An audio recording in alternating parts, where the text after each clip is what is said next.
Alright, I think we're rolling. And, oh, I have a little thing to put it on.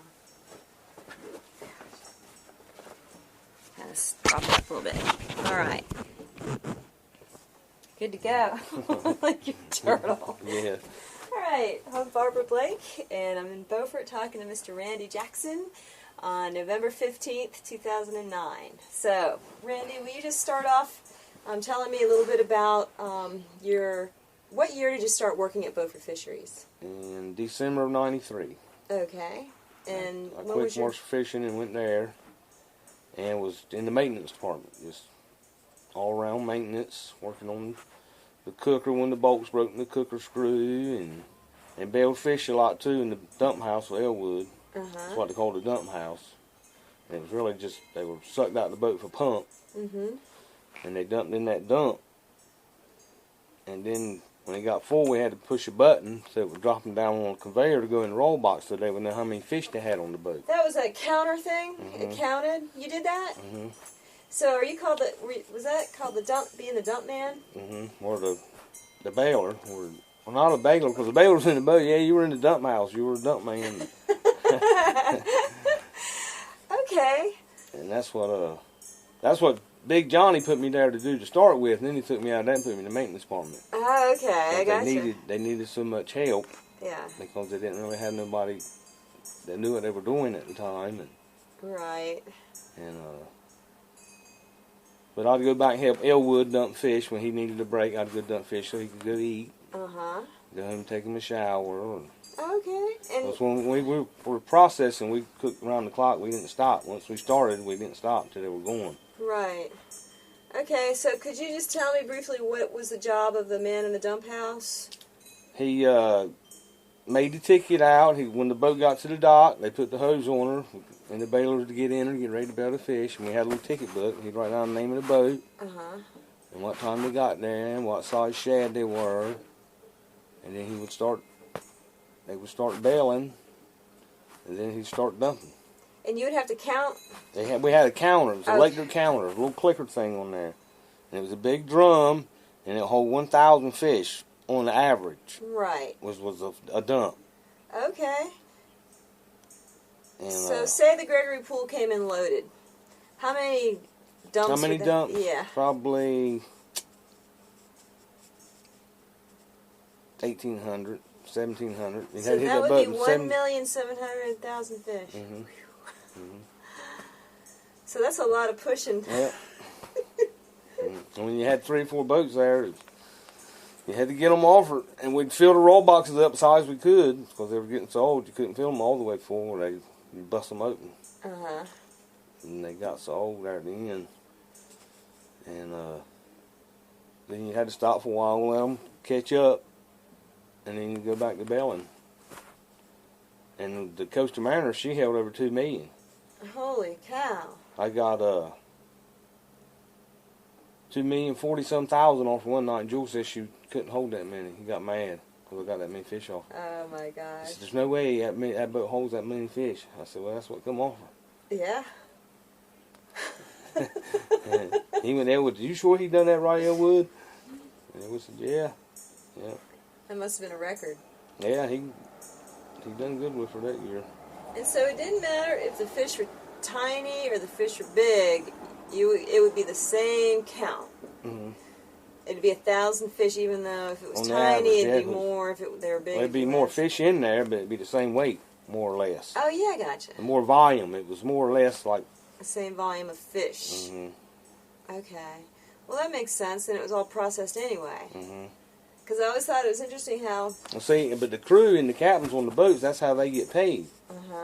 Was how many thousands of fish they had. Okay, so were they like breathing over your shoulder? Well, they come up there and, I mean, they didn't want you to see. They thought a lot of dump men packed the dump, which was cheating them. They just let them run in until it packed it so tight and full, and then they'd dump it. Instead of when it just got full, go and dump it. I mean, you could it probably wouldn't have hurt them much, but you could have probably did it. Yeah. And they would get upset sometimes if they didn't get what they thought they had off. Oh, right. Because if they figured they had 1,500 and they didn't have but 12, they'd be Well, I could have swore we had 1,500. Mm-hmm. You didn't have 1,500. You had 1,250. Yeah, right. Because the dump didn't lie. I mean, it was the same thing for everybody. I mean, they would just figure sometimes some of the captains would get a little annoyed with the count. Yeah. Because Elwood, they always used to get on Elwood sometimes because he thought he packed the dump, but he didn't. Mm-hmm. I mean, you can't really pack it unless you get out there and stomp them in it. But it was fun working down there. I liked it. Uh-huh. And it was enjoyable, and the fellowship of all the men. And when you were cooking, they went and bought you food. You didn't leave to go eat. You stayed right there and ate and done whatever you normally did. You just stopped long enough to eat and go back right what you were doing. So you would spend some long stretches of time out there, huh? Yeah, we got paid for overtime, and you'd get 724s a lot right in the heart of the winter. Yeah. Not even leave the whole week. Mm-hmm. That's what you're getting paid? Hmm. What were you getting paid an hour? 9, I was. Oh. I thought But then if you got time and a half, it'd be another $4.50 on top of that. Yeah. See, sometimes I'd have 100 hours overtime. Gosh. Yeah, so that would add up. Yeah, and even up more than that because there was 187 hours in a week, and we get the whole week. 724s. And yeah, it was fun. You made some money down there doing that. Yeah. Did you ever stay in the bunkhouse? Yeah. Yeah, we had a bunkhouse. I had one for the maintenance department, and then the bailers and all the factory workers had their own bunkhouse. Then the welders had a little one in the welding shop in the back of the welding shop area in there. Harvey. Okay.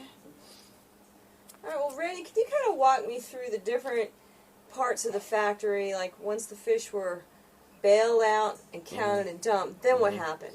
Well, they pumped off the boat, they come off the boat, and they went through what they called a scale screen to get all the scales, a lot of the scales out of them, so they wouldn't go into the into the cooker, because it would bust the bolts in the cooker. The scales would get packed in there so tight, it would bust the bolts in it. Really? I mean, and they're hard to cook, and after they do cook, and they're falling down in the scrap shed, it looks like diamonds falling down through there, glittering. Really? Big old scales. So the first thing they go into is a big cooker. No, they go through that. Yeah, they go in the roll box first. Okay. They dump out of that dump on the conveyor, and they drop them in the roll box. Okay.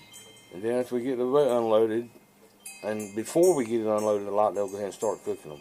And the person in the raw box had a hose, right? Air and you'd hose. spray them? That was an air hose? That was air. I thought it was water. They'd blow them down in the drag with air. Okay. And then the drag would pull the fish along the conveyor? And it would take them to the cooker. Okay. And what did the cooker look like? It was real long.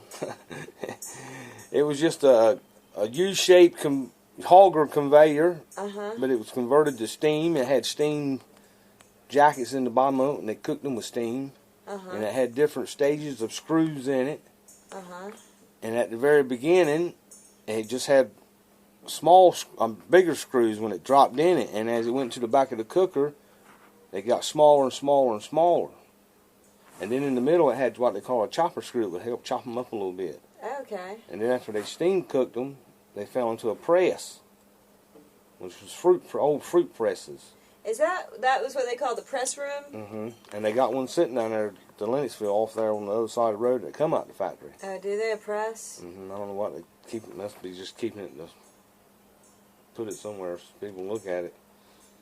But and then they went through that, and once they got pressed, they went through what they call shaker screens, across a bunch of shaker screens, and then to get all the much of the water out of them as it could. They just be going like that? It had 2 or 3 different stages of shaker screens, and it would shake it. Shake the water out, the liquid. It would shake it out, separate it, all that could out of that water. Then that water from them shaker screens would go to the pit down below them, and then that would go to the oil machines, where it separated the water and the blood from the fish oil. The fish oil would go one way, and the water and the blood would go the other, to the stink water tank. And then when they would pump that back on the boat and haul it offshore and turn it loose. Okay. And they said the fish loved it. Oh, Yes, I when they bet. turned all that blood and water loose, is all it was. He said the king mackerel and all the other fish, they would go crazy. Now wait, where were the boilers? Where were they? The boilers were almost right in the middle of the factory, Okay. and they supplied the steam and everything. Okay. So to cook the fish. Cook the fish, and you had to have steam going to the oil separators. Because you had to have steam for them too. Right. And we had steam was run all over the factory. We used steam for everything, and we had to have steam to the cookers. I mean, not the cookers, but the dryers to put them out when they caught on fire, because you couldn't put them out with water. Okay. You had to put them out with steam. Oh, I'm looking for that folder. Yep. I had something in there. You had to put them out with steam. You couldn't put them out with water, or they would bust the dryer. They'd get so hot. Oh my They'd God. get so hot, right cherry red, they'd pick right up off the rollers. Uh-huh. Sometimes we could get them put out. They just let them go too far and they'd get stopped up. And then before long, they'd catch them on fire. Inside. Blazing inferno.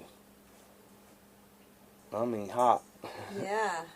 It's hard to believe how white it wouldn't melt, but it turned cherry red as that folder. Really? And we'd have to steam wide open. It'd take it a while to put it out sometime. And the Beaufort Fire Department, they come there one night and was going to put water on it. We had to, had to drag the hose away from them, because if they'd put water on it, it caused it to blow up. But the fire's contained within that metal, right? Inside that cooker. I mean, inside this dryer. Okay. And that's what's turning into the meal? That's drying it after it comes from the presses. And so once that caught on fire, what would you do? You put it out to steams, then you had to go in there with them straight hose and hammers, and sledgehammers, everything, and little jackhammers, and chip it all out. Oh my gosh. And start again. So it was bad when that happened. It set you back. And you couldn't go in it until it cooled off, and sometimes it'd be 2 or 3 days. Oh my gosh. Did that happen very often? Not often. Thank the Lord. Yeah. Well, we had 3 dryers. If one got stopped up, you still had 2 more. Okay. And we had 4 presses.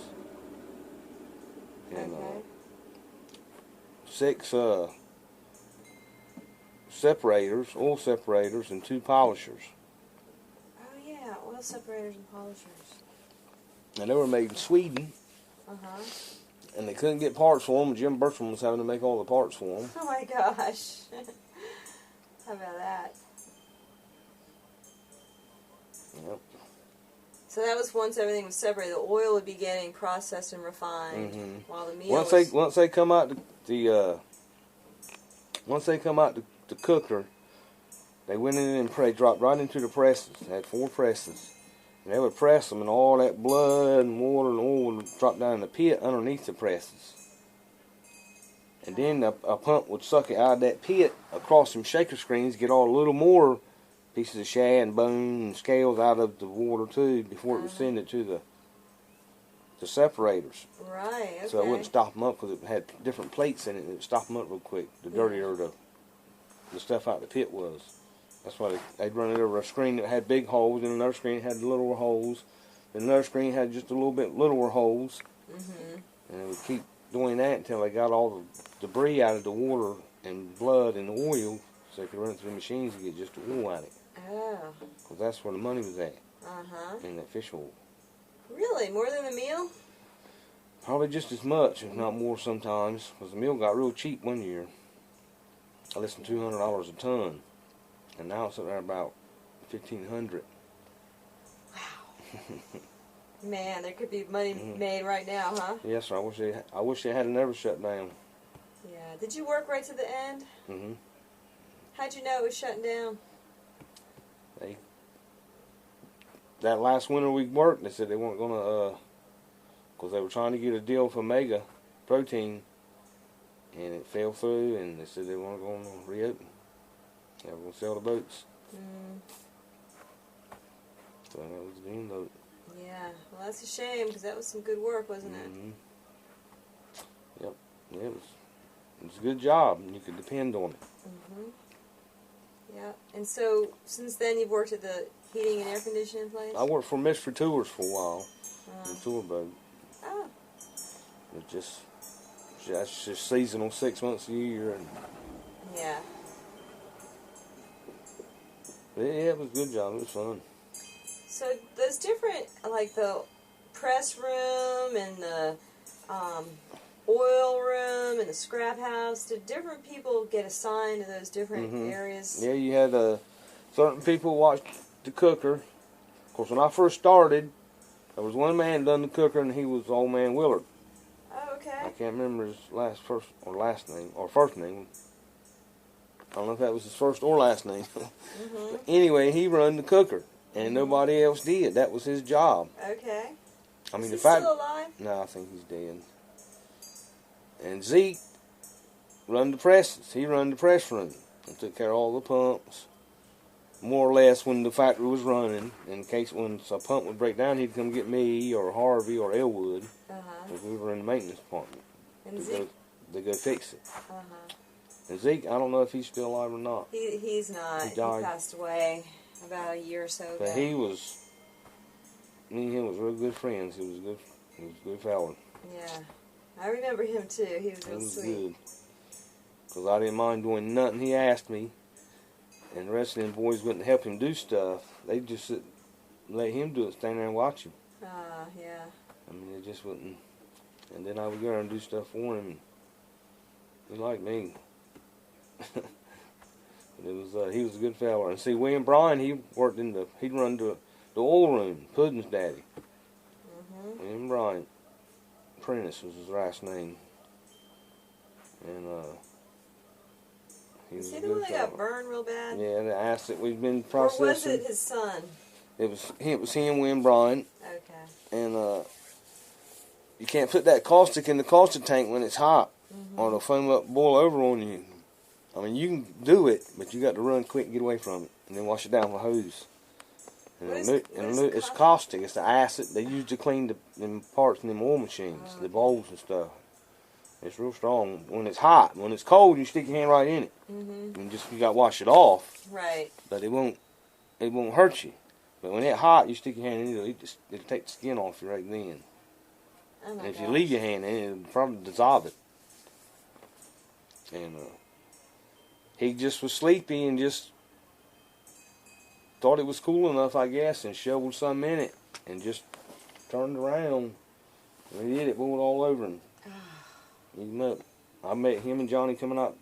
I picked him up and towed him out there to the bunkhouse. You picked him up, his body up? He just picked him up? Yeah, I had to tow him. He was so weak. It scared him so bad right then. And Johnny was standing there with me. I had to run to the bunkhouse. I just put a clean sheet on my bunk. And I went and got that wrapped around him and picked him up and towed him in there until the rescue squad got there to get him. Oh. And he half one of his ears off.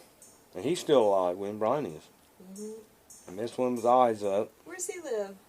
Harlow. Oh, okay. I heard that he didn't want to get in the ambulance. No, he didn't want to go. He wanted to go back to work.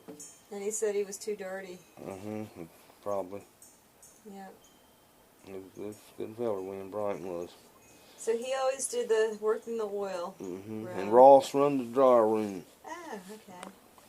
Ross Good, Theodos's dad. Theodos Good's dad. And Ross died. Theodos is alive. He lives down in Harlow. But I've seen Ross, and he was a tough man, buddy. I seen that dryer room, smoking it so black you couldn't see your hand in front of your face. Well, she'd been on fire, and he was trying to get her out. He'd come to the door and have some coffee, and then have a pale mail or a cigarette. I think it was, what name was it? Winston or something, but he was smoking that cigarette, and the smoke, you would think he'd already been dead 20 years before that. I said, I don't know how in the world you stand it. Because he's in that smoke? Yes, and smoking. He stuck his hand out the door to get some air and a cigarette in his hand. I said, did you see that? I said, put that cigarette out. Ooh. He wouldn't do it neither. Did his son Theodos work there too at all? Yeah, he was. He worked all over the plant. Theodis did. There at the end, he was tool room man. They put him in the tool room because they got to where they were missing so many tools, people stealing them. They had to put a man in there to sign them out. And if you didn't bring them back, the one that signed them out didn't get the check on Friday. So the tools got put back.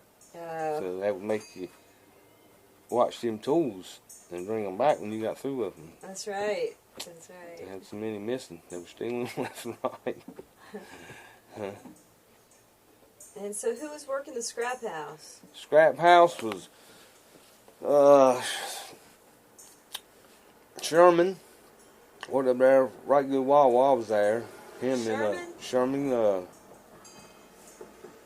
was his last name? Nolan.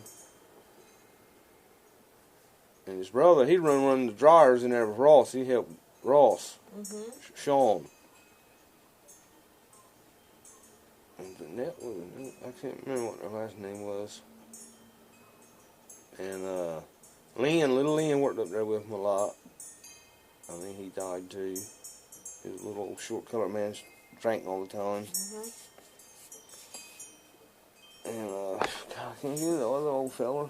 And we're there. I had to go there one night and dig him out the scrap. He was turning scrap and went knocking the sides down. He was going in the middle, cutting it out, and to drag because it would get hard. And I tell you that bobcat.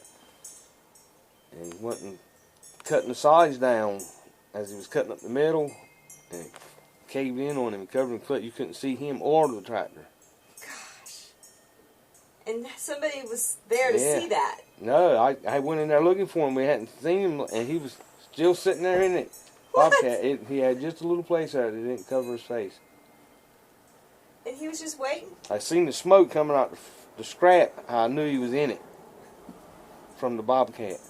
Oh my gosh. I had to get the other bobcat and go in there and dig him out enough behind him where he could finally back out of it. So he could have suffocated in there. Yeah, well, if I hadn't gone looking for him.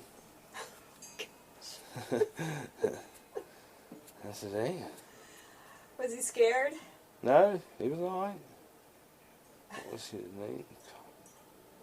I can't remember his name now. He lived down there beside Theodis. I can't remember what his name was. Yeah, can't remember his first name? No, he lived down there beside Theodis there at Harlow. Okay. Huh. But he worked in scrap shit a long time. And we had a bunch of different ones come and go. What time? No longer time than I was there. Really? Was it getting hard to find good workers out there towards the end? Yeah, because they really didn't pay a whole lot an hour, but see, when you were cooking, you got all that overtime, and it made up for it. And if they got hard and we weren't catching the fish, they wouldn't last long because they weren't making much money. Yeah. You can't really blame them.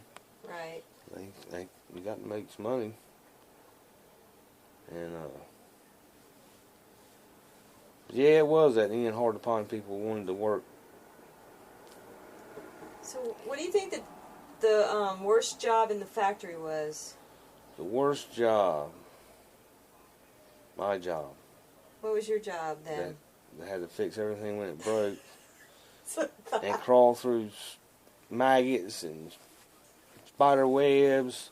And see, when the roll box chain broke, the roll box men come knock on your door. Roll box chain broke, and they'd wait for you to fix it. You'd have to crawl in there. We'd have to take come-alongs and chains and pull it back together, loosen the take-ups all the way back. We had big giant screw things on the shafts of the sprocket in the very back of the roll box, and that would tighten that big chain up, and you had to do that by hand, a big old giant ratchet, 1.1/8" socket, and you had to loosen that all the way up by hand, because the way they built it, you couldn't get a electric one on it or nothing, the way it was built, and it's hard to get anything changed down there. It was just like it was 50 years ago when I was there. And some of the equipment was the same. The same thing. They'd just been fixed and fixed and fixed and fixed. It was a job. So you're working with some antique machinery. All of it. And you could look there beside you and there's the steam engine that they used to use. It was still sitting there. I wonder what happened to that. They just quit using them. They went to everything electric motors. You know, it was more efficient. And didn't break down as often. They would said, yeah, I probably rebuilt that one 30 times. He said, come on, boy. I'm going to teach you how to rebuild this gold pump, and you're not going to forget, because I'm tired of doing it. Who said that? Elwood. He said, I've rebuilt them all my life, and I'm tired of doing it. And we'd have hydromatic pumps. He said, you want to know how to rebuild this one, too? I said, well, where's the book, Elwood? He said, you don't need no book. Come on. I'll show you what to do. And he did. I was going to ask you how you knew how to do all that different stuff. Elwood Willis showed me how to do everything down there, what Johnny Simpson didn't show me how to do. Between them two, because Johnny hired me, and he put me with Elwood, because not being prejudiced, because there was the only thing working in the maintenance department was white men. I mean, not that the colored people were stupid, they wasn't. But Johnny wanted them kept in where they belonged, so they could take care of it. And then, when I first started, see, that's when all the real good people was there. And then after William Bryant got hurt, and Willard died, and Zeke retired, and then we had a change of management, and they brought in a bunch of, the guy they brought in for the manager, took Johnny Simpson's place. He tried to put younger people that worked at the factory a long time in their positions, and that ain't work. No. And then I'd end up having to go do it, or help them and show them what to do, because having to fix everything all the time, you would learn how to do it. And when somebody weren't there, couldn't do it, whatever, you were called. All right, go down there and bail them fish, or you got to go in the raw box, or you got to go in the press room, or dry room, or you got to go turn scrap. I mean, you didn't really have a title. It was what you needed to do to get it through. Right. To get them out of there, get them cooked and on a truck, some chicken farm somewhere. Oh my gosh. We had them coming from all over the world. Had them come from Canada. So that was the best fish meal they'd ever had. Really? They'd ever gotten. How about that? And we turned out the best fish oil too. With all that old machinery. William Bryant. When William Bryant was running that oil room, he kept them tanks out there full. And them little ones held 200,000 gallons. I think that big one held 350. And he kept them full. And we were cooking shad that had oil in them. And we get them summer shad, they didn't have no oil in them. But it was fall of the year, them big shad, and they had that plenty of oil in them. And they sold that to all kinds of people. They were even selling it to Maybelline at one time for makeup. Really? Had a contract with them. And now you get that omega-3 oil that everybody wants to take. Yep. Huh. I wish they could have worked it out with that other company to have fixed the plant and got it back running. Because if they did, they'd be hitting it hard right now, this time of year with There's shad everywhere out there. Is there? Me and Joel went fishing the other day, and there off Atlantic Beach was a place of shad, big as 2 city blocks. You and Joel? How's he doing these days? Good. I was down there working on his boat earlier. He's playing golf today. Well, what did he think about seeing all those shad? Oh, he cried. And Strud was with us. He used to own that house, where he still owns it. And he'd never seen a place of fish that big. And the dolphins were all in it. And albacore, fox albacore, and bonillas were jumping all in it, feeding on them too. So there was some fish there. I know it's 3-4 million. Probably more than that. And they're everywhere. Everywhere you look, you see shad. Do you think Jewel is sorry that they sold the factory and all? Oh, yeah. Yep. Him and David wanted to keep it open. And Eddie Uncle Little Claw didn't want to. They wanted to shut it. They wanted to sell it. Because the Potters didn't want to put no more money in it.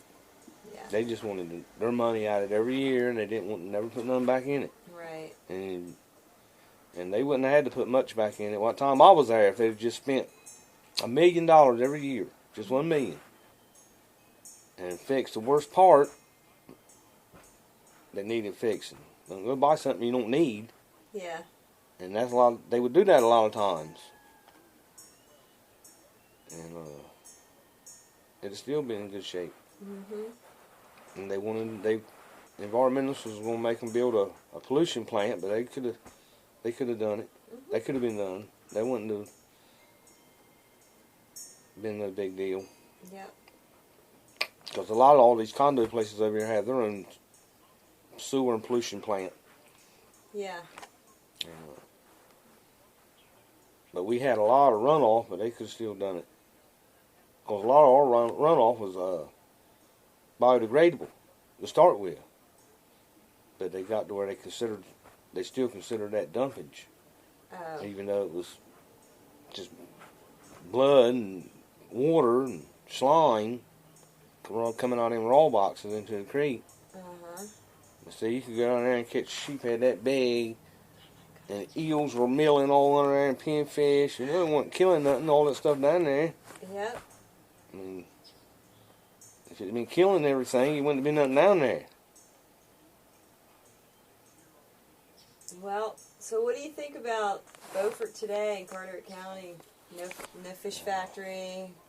It's just become a resort area, really. That's all it's become. For rich people to have a summer home in an old town.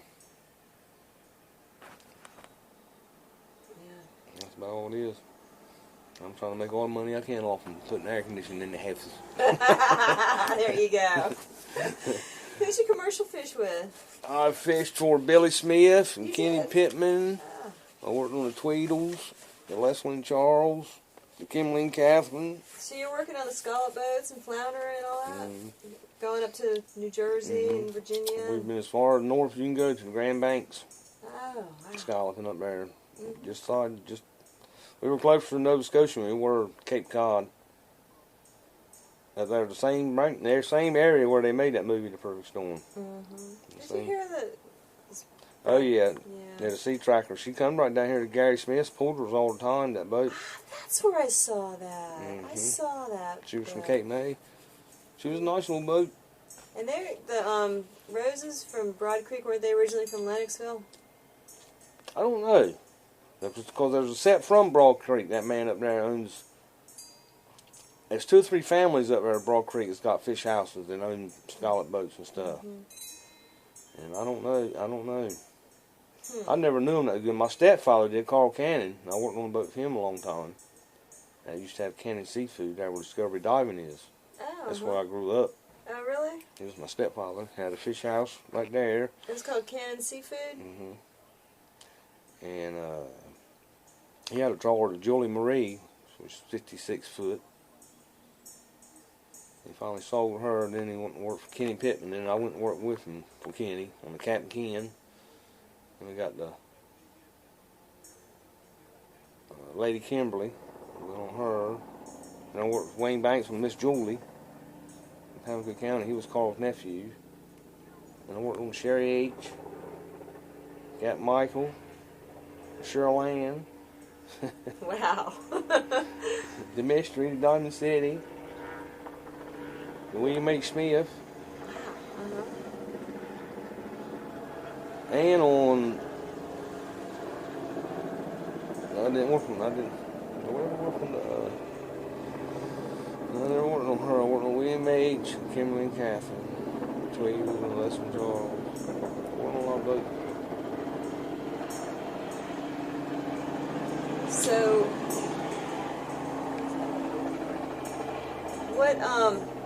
what made you get off the water and into the factory? Why'd you do that? It was the next best thing to doing that kind of work, working at the factory, still being around boats and water, fish. Would you want to get back on a scallop boat? Yeah, I'd go in a minute. Would you? Aren't they doing pretty well? It's hard to get back on now. Yeah, I would. I miss it a lot. It was fun. I loved scoffing. Some people just, if you enjoy what you do, you get good at it. And I loved it. Yeah. I wouldn't have quit then, but it just, I hadn't seen my youngins a whole lot, and they had growed up, going all the time, and was having to stay going longer. Especially floundering. And Richard, I was on the boat with Richard Hall and Kimberly and Catherine. And he didn't know when to come home. He didn't what? He didn't know when to come home. He'd make 2 and 3 trips back to back. Yeah. He'd be going 40, 50 days. Oh my gosh. And he'd come home and stay awake, you know. Yeah, that'd be rough. How many kids do you have total? 3. Oh, you do? Yeah. I got one 25, one 23. Yeah, Ryan was 23 this year. And Calvin just turned 2 in May. Oh my gosh. The big spread. Yeah, Jennifer, she's getting ready to get married and adopt. The boy she's married, she's going to adopt his daughter. So that'll make me a granddaddy. There you go. So I'm too young to be a granddaddy. Way too young.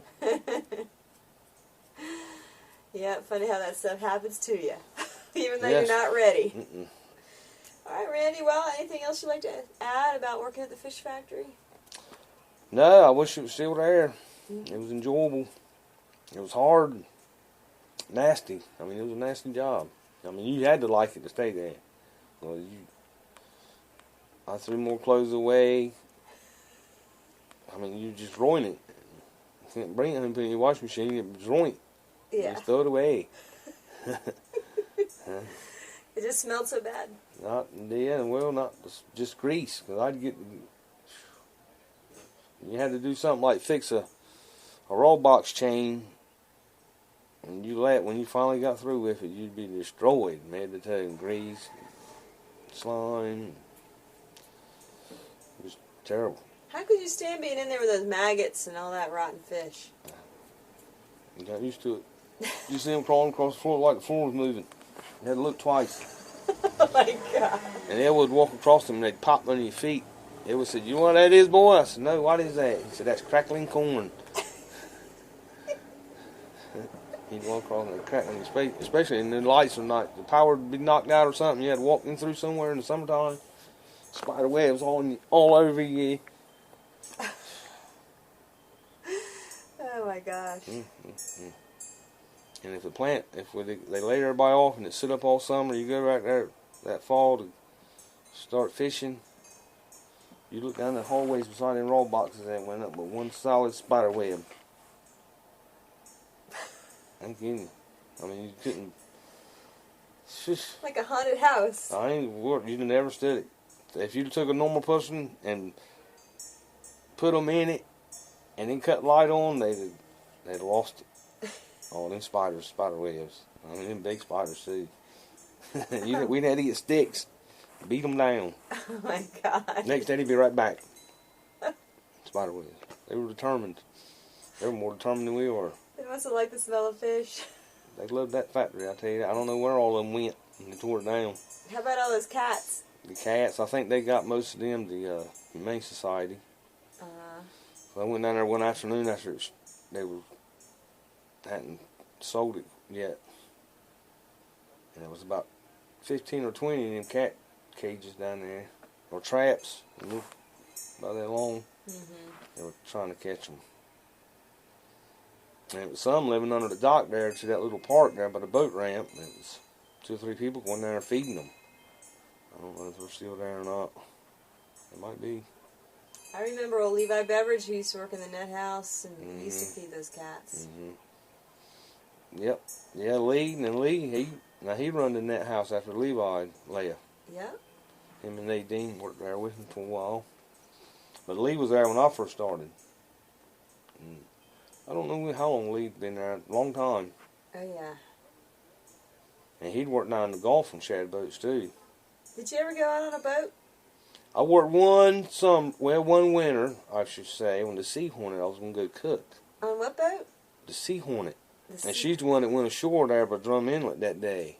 He got the net What and the wheel. factory? Yeah, what factory was that? We were right here. He was tied up, but the boat was from the Gulf, and they'd come up here fishing. That's right. And I went cook. And our main voyage, she ended up on the beach. Sure did. I remember that. They got hung right where another captain told him not to go. He went and got hung, and then got the net in the wheel, and then the other motor run hot, shut herself down, and then the wind blew him on the beach, and he got aground, and then they tried to pick the boat, got that one motor to crank up, and went to pick the purse boats up, and the davit broke.